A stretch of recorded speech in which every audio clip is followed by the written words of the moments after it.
My name is Jonathan Webb. I was a grand juror on the JonBenet Ramsey case. It bothers me that the murder of a little girl like this has gone on unsolved for essentially a quarter century.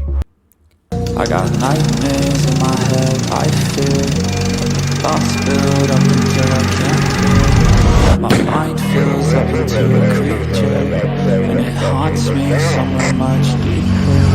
I got nightmares in my head, I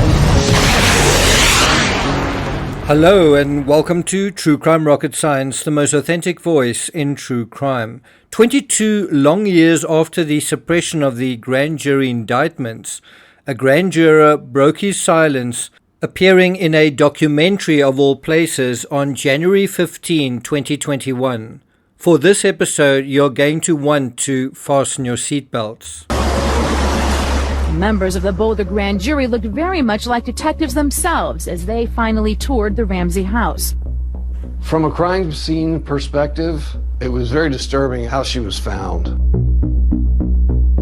But before we get to that, if you haven't subscribed to the channel, please do. Just a note on the watch time. I noticed in the last video it's dropped quite low. I do want to encourage you to exercise, whatever you call them, your attention span muscles.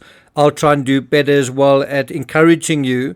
By the way, at the end of this video, you can look at some clips of me running around various crime scenes in America. That'll be in the outro, so look out for that. If you're finding this analysis worthwhile, please hit the thanks button and let's get started. Now, over the course of covering the Ramsey case, have you seen footage and photos of what looks like ordinary civilians walking around the outside of the Ramsey home? Did you know that these were the grand jurors inspecting the Ramsey home?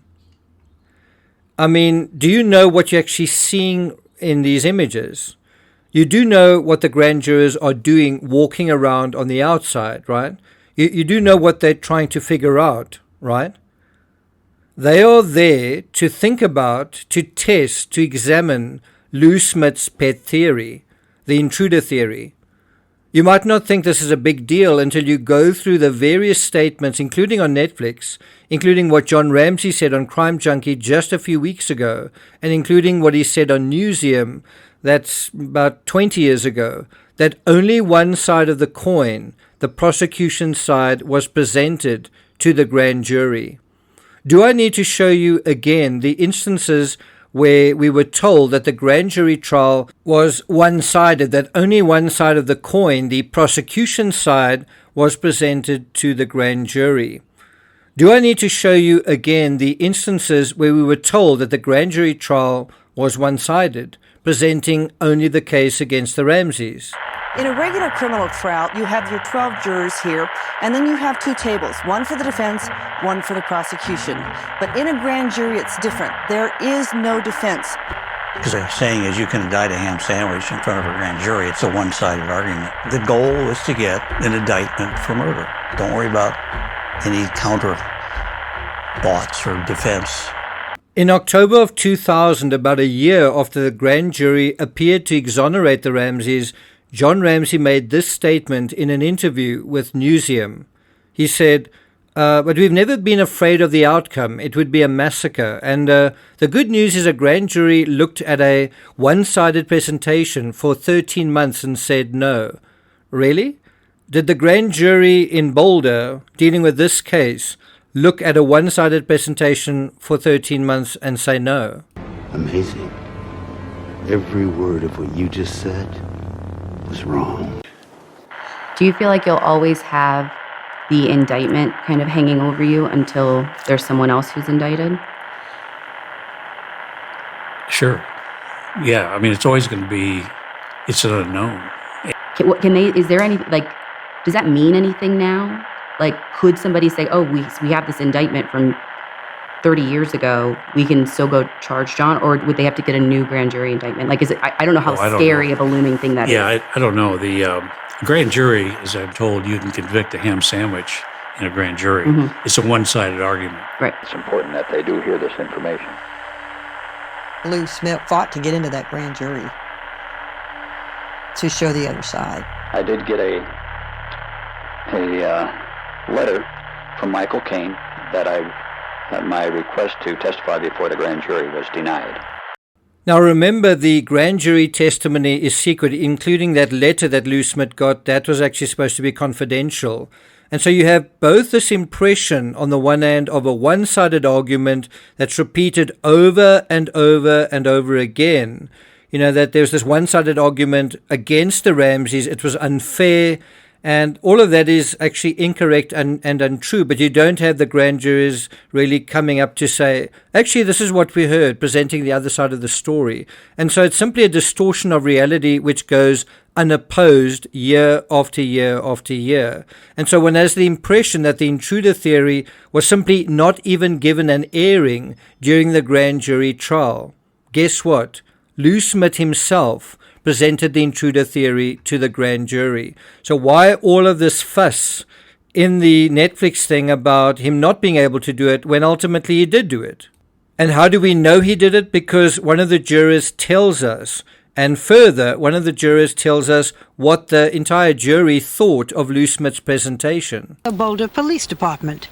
Smit developed his own theory of the case that widened the gap with the police department.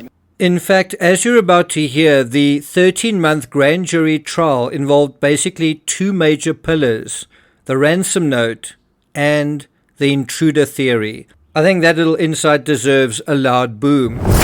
Now, never mind Steve Thomas. He's long gone. He's resigned.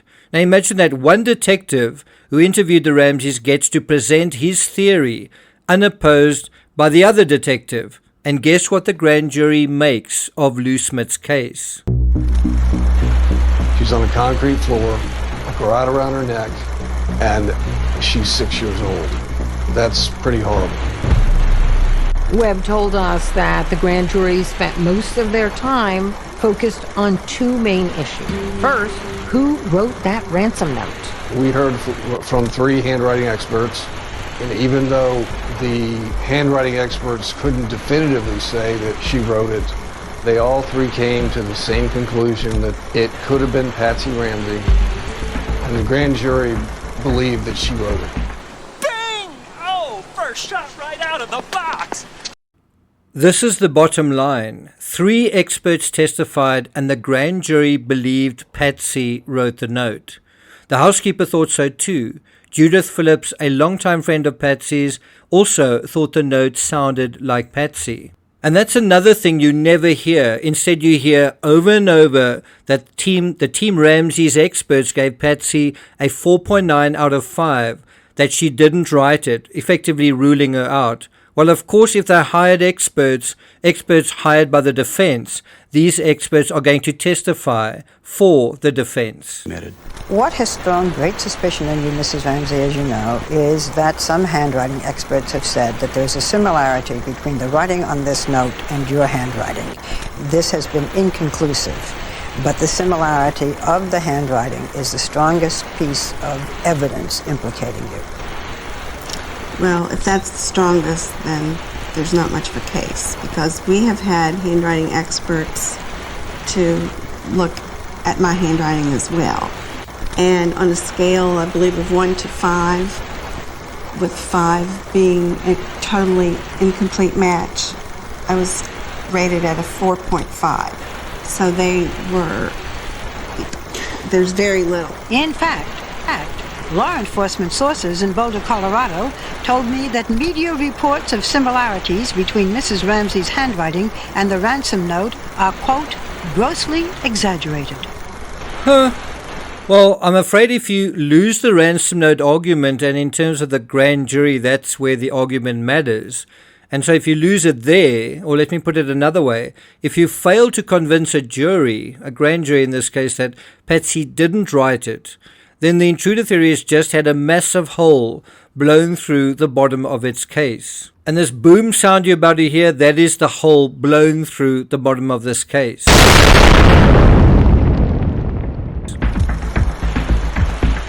The second focus for this grand jury, according to Jonathan Webb, was the viability of the intruder theory. Smit actually presented his intruder theory to the grand jury. Huh. So much for a one-sided argument.